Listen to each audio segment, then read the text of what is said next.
Hi everyone. तो अपन पढ़ रहे थे प्रकाश के बारे में, जिसमें से अपन ने प्रकाश का फर्स्ट पार्ट था जो अपना था परावर्तन यानी कि रिफ्लेक्शन, उसके बारे में अपन ने पढ़ लिया था। आज अपन इसका सेकंड पार्ट स्टार्ट करने जा रहे हैं जिसका नाम है अपवर्तन या अपन का रिफ्लेक्शन। ठीक है, यानी कि अपना जो सेकंड पार्ट है प्रकाश का, लाइट का, ठीक है, सेकंड पार्ट वो है अपवर्तन या अपन कहें रिफ्रैक्शन। ठीक है,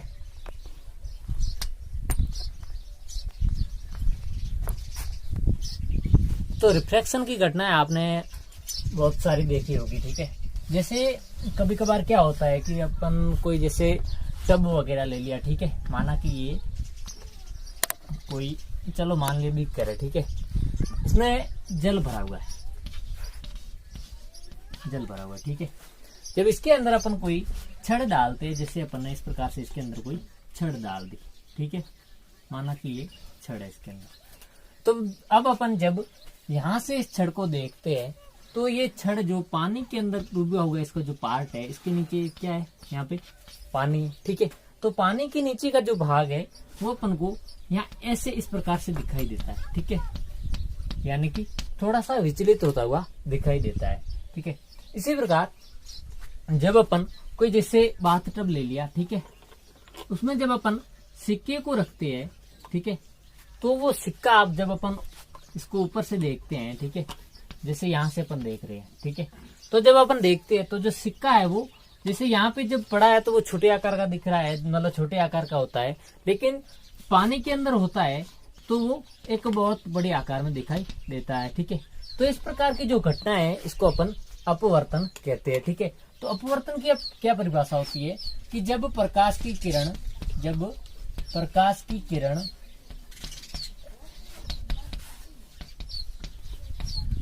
एक माध्यम से ठीक है, एक माध्यम से दूसरे माध्यम में गमन करती है तो उसके, या अपन कहें प्रकाश किरणों के, ठीक है, पथ में विचलन आ जाता है। ठीक है, यानी कि जैसे ये जो पहला अपना प्रयोग किया था उसमें आपने देखा कि जो अपना पहला माध्यम था, यानी कि इस जल वाले भाग से ऊपर का जो माध्यम है ये था अपना वायु। ठीक है, अब नीचे वाला जो अपना अपन कह सकते हैं जो माध्यम है वो है जल। ठीक है, जब कोई प्रकाश किरण ये एक माध्यम से, जैसे अपना जल वायु वाला माध्यम था, तो वायु वाले माध्यम से जब ये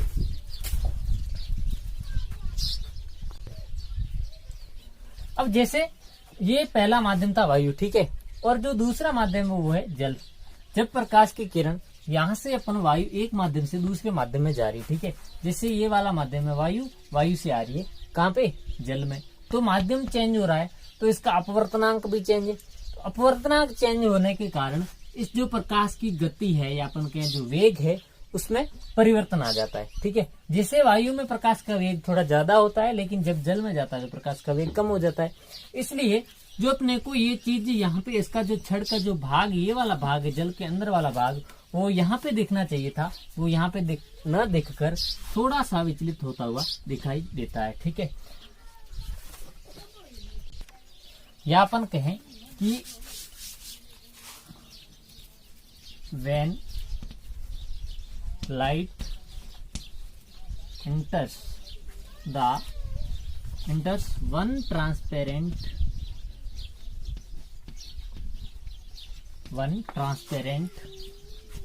medium to another medium। ठीक है, यानी कि जब कोई प्रकाश की किरण एक ट्रांसपेरेंट यानी कि अपन कहें पारदर्शी माध्यम से दूसरे माध्यम में प्रवेश करती है तो द डायरेक्शन ऑफ, या अपन कहें the direction of propagation of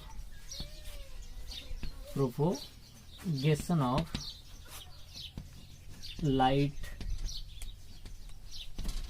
is change. यानी कि जब कोई प्रकाश की किरण एक पारदर्शी माध्यम से दूसरे पारदर्शी माध्यम में प्रवेश करती है तो उसकी जो चलने की गति यानी कि किरण की जो जाने की जो दिशा है उसमें परिवर्तन आ जाता है, और इसी परिवर्तन को अपन क्या कहते हैं, अपवर्तन कहते हैं। यानी कि दिस फिनोमिना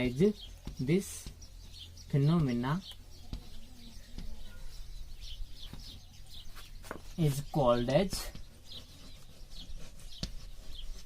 रिफ्रैक्शन।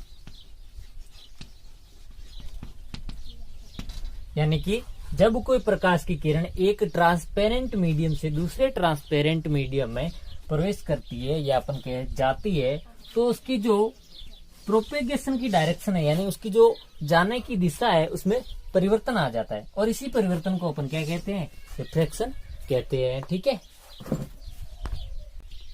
अब अपन बात करें कि जो प्रकाश होता है, जो लाइट होता है, ठीक है, यानी कि प्रकाश, तो वो प्रकाश की जो गति है या अपन कहें जो वेग है यानी प्रकाश का वेग है वो 3 × 10⁸ मीटर पर सेकेंड होता है। वो किसमें होता है, निर्वात में। ठीक है, यानी कि जब प्रकाश की किरण निर्वात में गमन कर रही होती है तो वहां पे उसका जो वेग होता है वो होता है 3 × 10⁸ मीटर पर सेकेंड। ठीक है, अब जब प्रकाश एक माध्यम से या अपन कहें जब प्रकाश एक माध्यम से दूसरे माध्यम में जाता है या अपन कहें दूसरे माध्यम में गमन करता है तो दूसरे माध्यम में गमन करेगा तो उसकी जो गति है या अपन कहें जो वेग होता है उसमें चेंज आ जाता है, यानी वेग में परिवर्तन हो जाता है।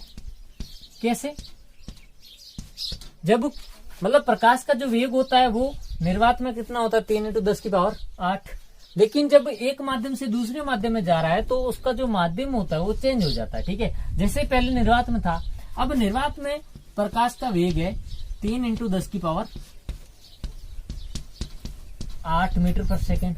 ठीक है, अब जैसे ही ये प्रकाश निर्वात से निकलकर जब कोई जैसे अपन मान ले जल में जा रहा है या अपन कहें कांच में जा रहा है, ठीक है, यानी कि क्या है इसका माध्यम चेंज हो रहा है। कांच और जल दोनों क्या है, ट्रांसपेरेंट है या अपन कहें पारदर्शी है, तो इसलिए इनका जो माध्यम है वो माध्यम चेंज हो जाता है। तो माध्यम चेंज होने पर इसकी जो गति है उसमें चेंज आ जाता है या अपन कहें गति में परिवर्तन आ जाता है। ठीक है,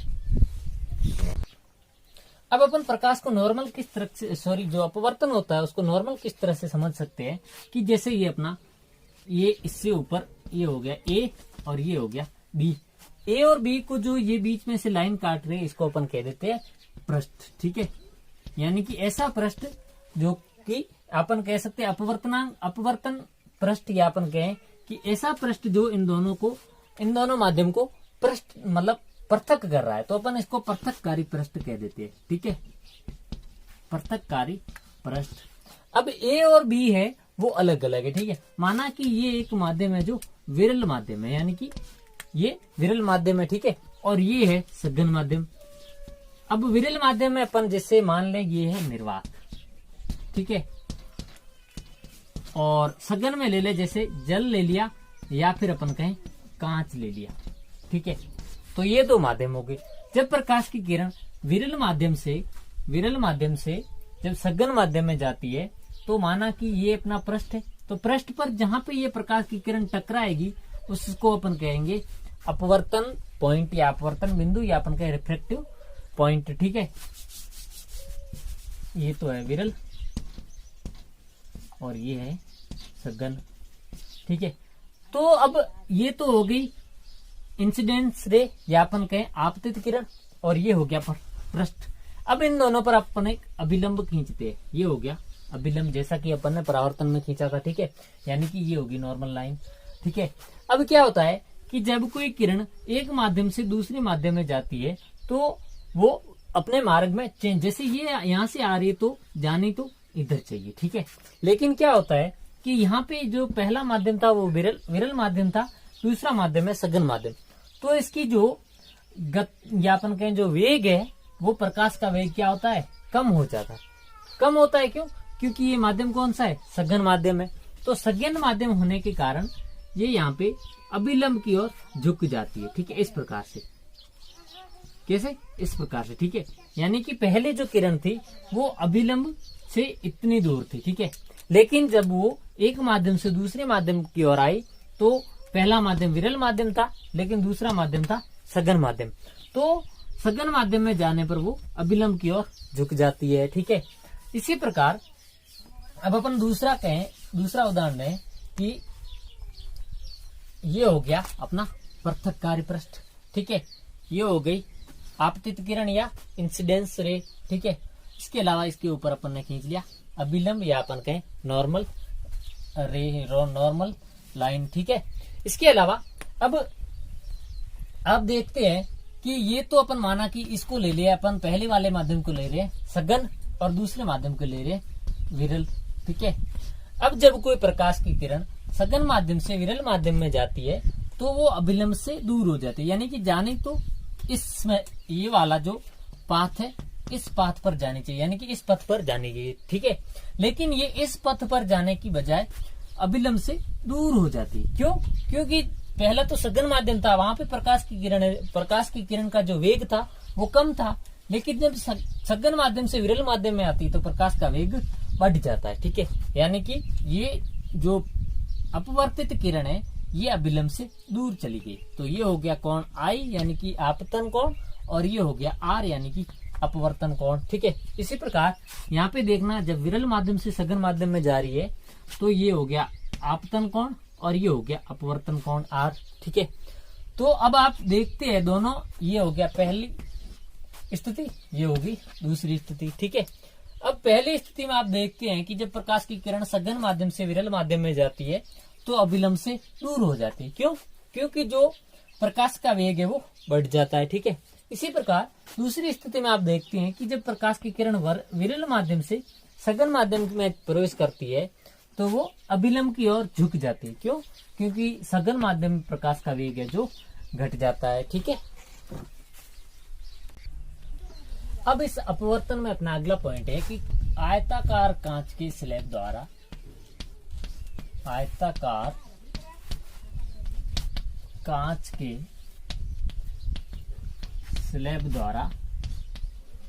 अपवर्तन, ठीक है, या अपन कहें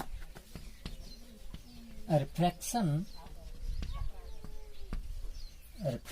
थ्रू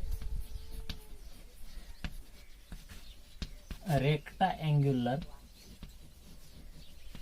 ग्लास स्लैब, ठीक है, यानी कि आयताकार कांच के स्लैब द्वारा अपवर्तन, ठीक है। तो इसमें आपको क्या करना होगा, एक स्लैब की जरूरत होगी, ठीक है। स्लैब क्या होता है कि एक कांच का टुकड़ा होता है आयताकार टाइप का, ऐसे ये माना कि कांच का टुकड़ा है, ठीक है।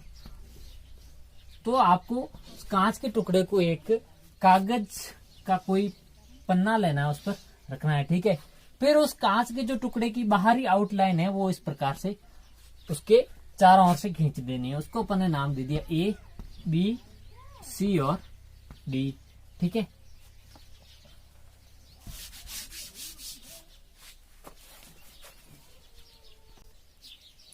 अब जब अपन ने कांच का स्लैब यहाँ पे रखा, ठीक है, उसकी चारों ओर की जो आउटलाइन थी वो इस प्रकार से अपन ने खींच ली।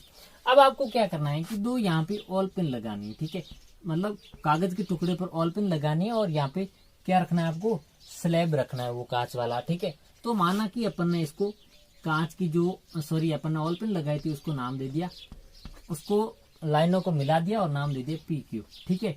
और जो PQ लाइन है वो AB पृष्ठ अपना था उस पे वो बिंदु पर कट कर रही है, ठीक है, वो बिंदु पर प्रवेश कर रही है, अपन का स्पर्श कर रही है, ठीक है। तो इस पर अपन ने अभिलंब खींच दिया M और N, ठीक है। अब आप यहाँ पे इसी का जो ऑल पिन है, ये माना कि अपना ये ऑल पिन था, ठीक है।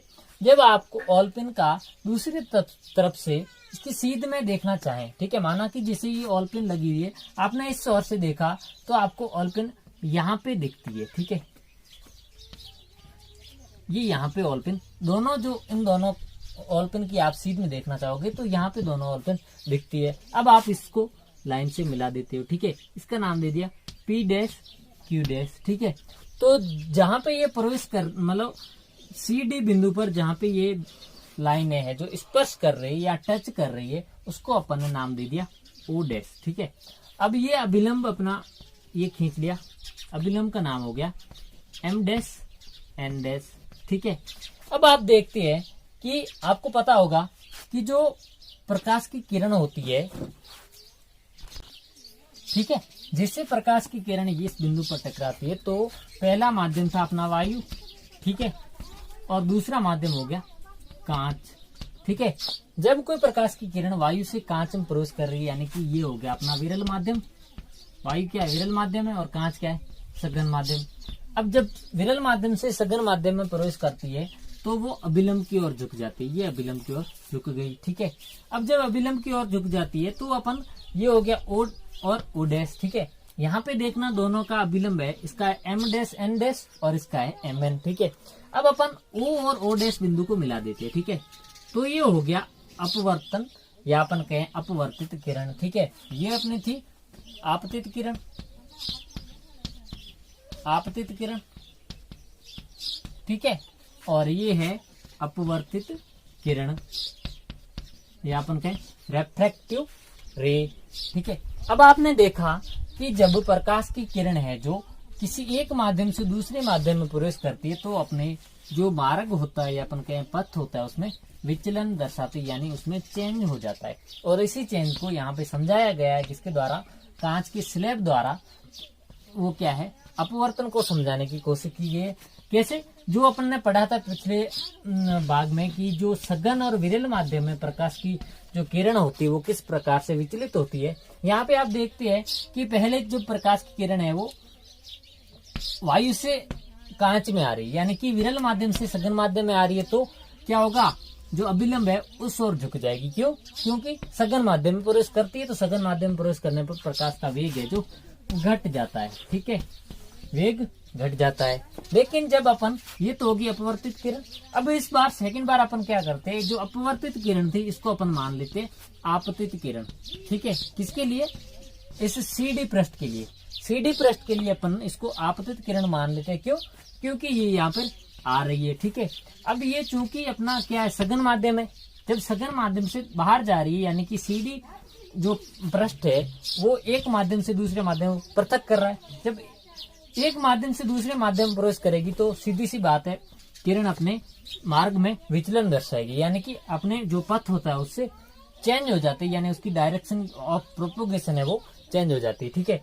जब ये सघन माध्यम से विरल माध्यम में आ रही है तो इसका जो वेग होगा, या अपन के जो प्रकाश का वेग होता है वो बढ़ जाता है। तो वेग बढ़ने पर जो प्रकाश की किरण है वो अभिलंब से दूर जाती है, यानी कि जो आपतित कोण है I है वो अपवर्तित, यानी कि जब विरल माध्यम से सघन माध्यम में आएगी तो अपवर्तित किरण है, अपवर्तित जो कोण है उसका मान आपतन कोण से कम होगा।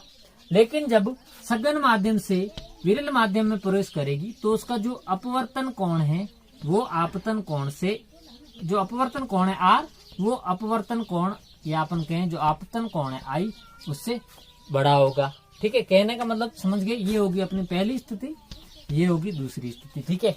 पहली स्थिति में जो आपतन कोण है I, ठीक है, आपतन कोण I, उसका मान अपवर्तन कोण R से ज्यादा होगा, ठीक है। और जो दूसरी स्थिति है अपनी, वो कौन सी है? CD पृष्ठ वाली। उसमें जो आपतन कोण I है, ठीक है, ये वाला I, वो छोटा होगा। किससे? अपवर्तन कोण, अपवर्तन कोण R से। क्यों? क्योंकि यहाँ पे पहले वाली स्थिति में तो प्रकाश है जो विरल माध्यम से सघन माध्यम में आ रहा है, तो इसका जो वेग है वो घट जाएगा, ठीक है। लेकिन जो दूसरी वाली स्थिति है उसमें जो प्रकाश है वो सघन माध्यम से विरल माध्यम में जा रहा है, तो जो प्रकाश का वेग है वो बढ़ जाएगा, ठीक है। वेग बढ़ेगा तो इसका जो कोण का मान है वो भी बढ़ेगा, ठीक है। अब अपन पढ़ेंगे अपवर्तन के नियम, ठीक है। अपवर्तन के नियम या अपन कहें लॉज ऑफ रिफ्रैक्शन। तो परावर्तन की तरह ही अपवर्तन का जो पहला नियम है वो सेम है। क्यों? क्योंकि जो इसमें परावर्तन में क्या था कि जो आपतित किरण, परावर्तित किरण, जो अभिलंब, तीनों है वो एक ही तल में होंगे। इसी प्रकार यहाँ पे भी आपतित किरण,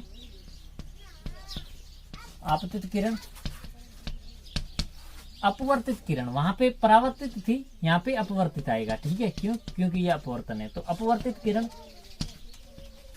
और जो अभिलंब है वो तीनों एक ही दिशा में, तीनों एक ही तल में होंगे, तीनों एक ही तल में होंगे।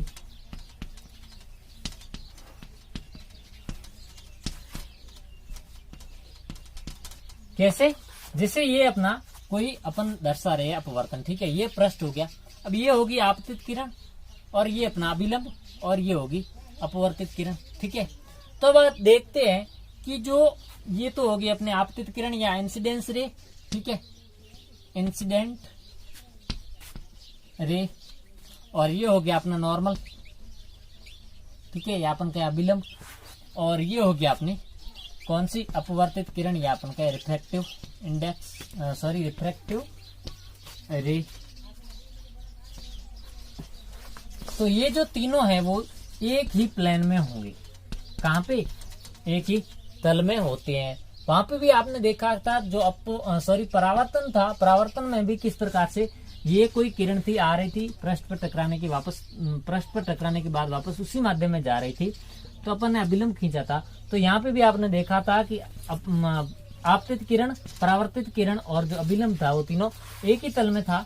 तो उसी प्रकार से यहाँ पे जो आपतित किरण, अपवर्तित किरण और अभिलंब है वो तीनों एक ही तल में होंगे। ठीक है, इसी प्रकार जो इसका दूसरा नियम है उसे कहते हैं स्नेल का नियम। स्नेल का नियम, ठीक है, या अपन कहें स्नेल्स लॉ। तो स्नेल्स लॉ क्या कहता है कि जो आपतन कोण की ज्या है, आपतन कोण की ज्या, या अपन कहें जो साइन एंगल है, साइन एंगल ऑफ आई, आई क्या है? इंसिडेंट, एंगल ऑफ इंसिडेंट, या अपन कहें आपतन कोण। ठीक है, तो यानी कि जो आपतन कोण की ज्या और अपवर्तन कोण की ज्या है, अपवर्तन कोण की ज्या, ज्या का मतलब क्या होता है? साइन। ठीक है, ज्या यानी साइन। ठीक है, तो यहाँ अपन कहें, यहाँ पे इसको मान ले साइन एंगल ऑफ आर। क्यों? क्योंकि जो आर है उसको अपन क्या कहते हैं? रिफ्रैक्टिव एंगल ऑफ रिफ्रैक्टिव, या अपन के अपवर्तन कोण, और जो आई है उसको कहते हैं एंगल ऑफ इंसिडेंट, या फिर अपन कहें आपतन कोण। तो जो आपतन कोण और अपवर्तन कोण की ज्या का जो अनुपात है, वो एक नियतांक होता है। अनुपात है जो नियतांक होता है, या अपन के कांस्टेंट होता है। कैसे? कि जैसे ये साइन आई है और जो साइन आर है, साइन आई और साइन आर का जो अनुपात है, या फिर अपन के जो बट्टा में होता है, वो एक कांस्टेंट होता है, या क्या कह सकते हैं अपन? नियतांक होता है। तो यही दूसरा है जो अपवर्तन का दूसरा नियम है, और इसे अपन स्नेल का नियम भी कहते हैं। क्या है स्नेल का नियम?